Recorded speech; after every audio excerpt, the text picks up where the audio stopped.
Ma'am, प्रधानमंत्री जी की सैकड़ों बार थपथपाई गई मेज के बीच अंतरिम बजट पेश किया गया और बड़े बड़े दावे किए गए। अच्छा, देश ये कैसा बनाया आपने, लूट कर पैसा बनाया आपने।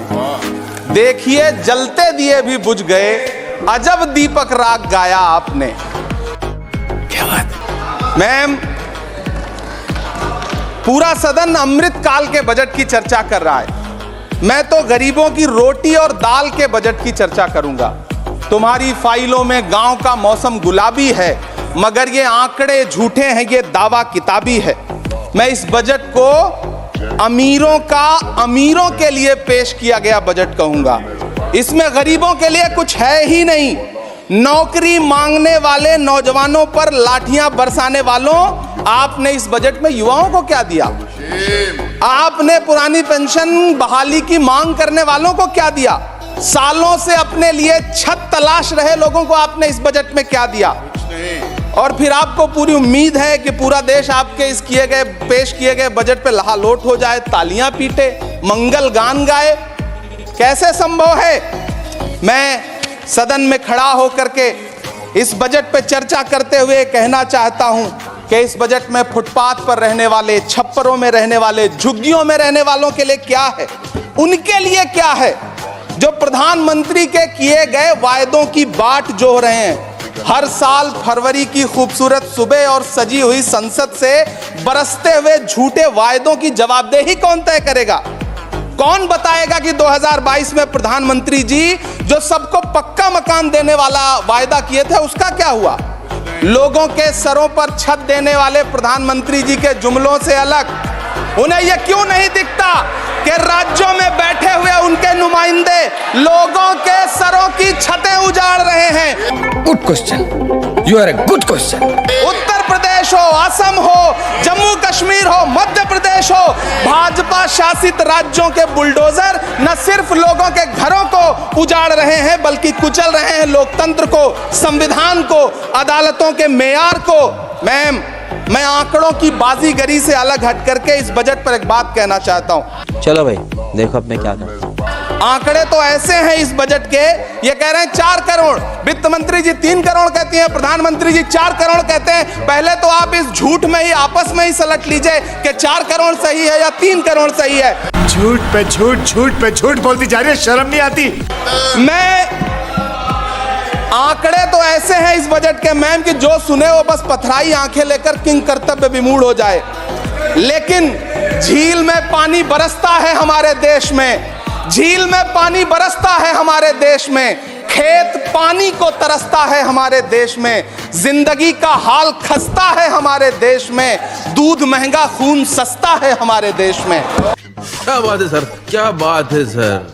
मैम, रोजगार, महंगाई, किसान, मनरेगा, पेट्रोल डीजल के दाम, गैस सिलेंडर के दाम, फसलों की एमएसपी की गारंटी, इन सब जन सरोकार की बातों से इस बजट का कोई लेना देना नहीं। अरे देवा, हमारे ट्रेजरी बेंच के साथी हंगामा कर रहे हैं। मैं तो कहना चाहता हूं मैम, वो एक बार इनके एक नेता एक गांव में गए और उन्होंने गांव में कहा कि गांव वालों आओ, मैं तुम्हारी समस्याएं समाप्त करना चाहता हूं। गांव वाले इकट्ठा हो गए। नेताजी ने गांव वालों से कहा बताओ तुम्हारी 2 समस्याएं बताओ, मैं दोनों समस्याओं का यहीं पे समाधान करूंगा। तो गांव वालों ने कहा साहब हमारी पहली समस्या है कि हमारे यहाँ कोई हॉस्पिटल नहीं है। तो नेताजी ने मोबाइल निकाला, कहीं फोन मिलाया और मिला के फोन पे पता नहीं क्या कुछ कहा कि यहाँ गांव में हॉस्पिटल नहीं है, हॉस्पिटल तुरंत, यहाँ हॉस्पिटल चाहिए। गांव वाले खुश हो गए कि 1 मिनट में यहाँ हॉस्पिटल आ रहा है। अगली समस्या के बारे में उन्होंने, नेताजी ने गांव वालों से कहा कि मैंने आपकी पहली समस्या समाप्त कर दी, दूसरी समस्या बताओ। तो गांव वालों ने कहा साहब इस गांव में कोई भी मोबाइल का नेटवर्क ही नहीं है। ये है इनके काम करने का तरीका। ये है झूठ बोलने का तरीका। इन्होंने वायदे किए बड़े बड़े, जो 10 साल के इनके वायदे हैं, मैं उनके बारे में बात करूंगा।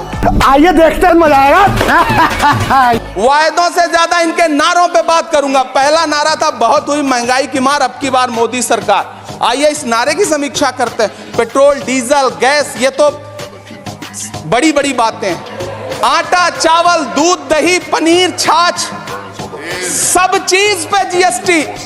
अरे ये फिल्में टैक्स फ्री करने वाले लोग कफन तक पर जीएसटी लगा रहे हैं और ये गरीबों की बात करते हैं।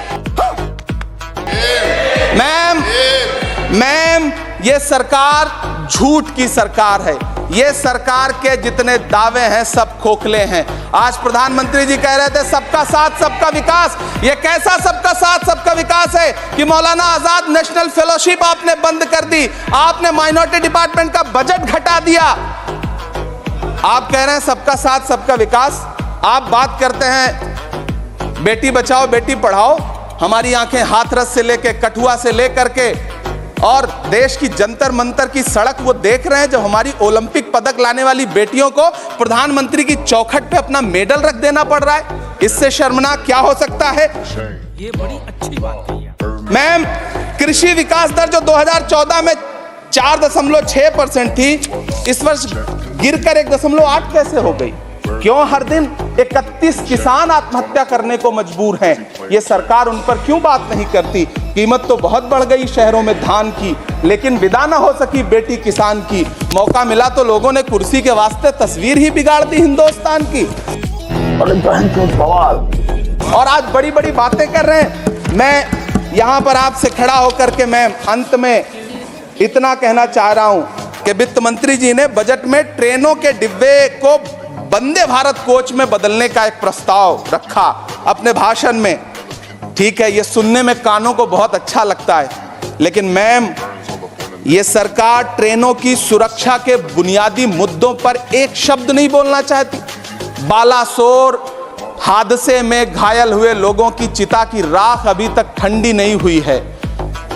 वंदे भारत के वीडियो पोस्ट करने वाली ये सरकार कभी भारत की जनरल डिब्बों की, रेलवे के स्लीपर क्लास डिब्बों की वीडियो अगर पोस्ट करे ट्विटर पे तब समझ में आए।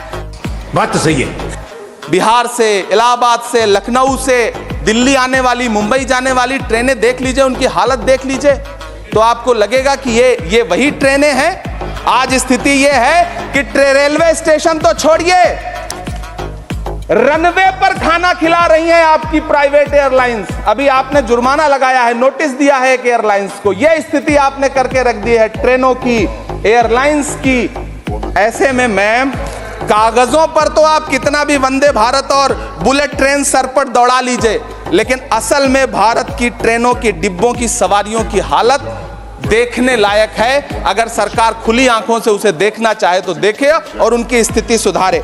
आज अपने प्रधानमंत्री जी ने अपने भाषण में यहां खड़े होकर कई बार न्यू मिडिल क्लास की बड़ी चर्चा की। न्यू मिडिल क्लास जनरेट करेंगे। अच्छा, लेकिन मैं तो यहां खड़ा होकर के सरकार से कहना चाहता हूं कि न्यू मिडिल क्लास का जुमला अपने पास रखिए। यह बताइए कि जो पुराना मिडिल क्लास है उसके साथ आप कैसा व्यवहार कर रहे हैं। आज उसकी स्थिति क्या है? आप अमीरों के कर्जे माफ कर रहे हैं, उद्योगपतियों के कर्जे माफ कर रहे हैं, और यहां स्थिति यह हो गई है कि जो मिडिल क्लास, उसकी जो रोजमर्रा की जरूरत की चीजें हैं उस तक पर आपने जीएसटी लगा रखी है। आप फिल्में टैक्स फ्री करते हैं, लेकिन स्टूडेंट्स के प्रतियोगी परीक्षाओं के फॉर्म की फीस नहीं माफ कर सकते।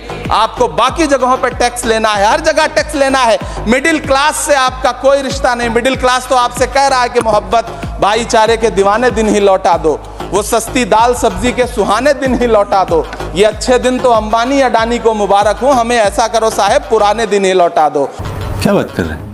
वो पुराने दिन जो बहुत अच्छे थे, वो पुराने दिन जहां लोग एक दूसरे से मिलजुल करके रहते थे। मैम, इलाहाबाद, दिल्ली, कोटा जैसे शहरों में छोटे छोटे कमरों में अभावों के साथ पढ़ाई कर रहे युवा किताबों के साथ गल चुके हैं। उनके हिस्से अधेड़ अवस्था तो आई है, लेकिन नौकरी और रोजगार नहीं आया। हर साल 2 करोड़ नौकरियां देने का दावा करने वाली ये सरकार 10 साल में युवाओं को नौकरियां नहीं दे पा रही है। 20 करोड़ नौकरियों का बोझ है इस सरकार के कंधे पर, और 2024 में देश देखेगा कि उन्हीं 20 करोड़ नौकरियों के बोझ तले दबकर बैठ जाएगी ये सरकार। ये देश देखेगा, क्योंकि जिस ओर जवानी चलती है उस ओर जमाना चलता है। देश का युवा नाराज है, देश का युवा गुस्से में है।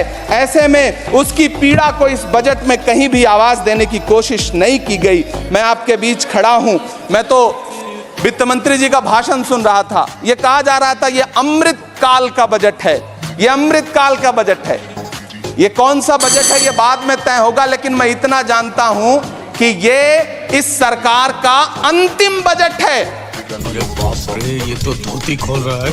आखिरी बजट है। Please conclude इसके your बाद न्याय का बजट पेश होगा, जिसकी इमरान चर्चा जी, राहुल गांधी जी अपना- पूरे देश में कर रहे हैं। अपना- न्याय अपना का वाणी बजट, को विराम 5 दीजिए। न्याय, महिलाओं Your के time लिए, is over. युवाओं के लिए, सामाजिक न्याय की बात जिसकी चर्चा पूरे देश Your में time जाकर is के over. राहुल गांधी जी कर रहे हैं, वो न्याय का बजट पेश होगा अगली बार। ये इस सरकार का अंतिम बजट है, अंतिम बजट है। अमृत काल में गरीबों की रोटी और दाल के लिए इस बजट में Thank you. कोई प्राविधान नहीं आपका है, time- कोई आपका चर्चा time नहीं खत्म है। हो गया है। बहुत बहुत धन्यवाद। Thank you.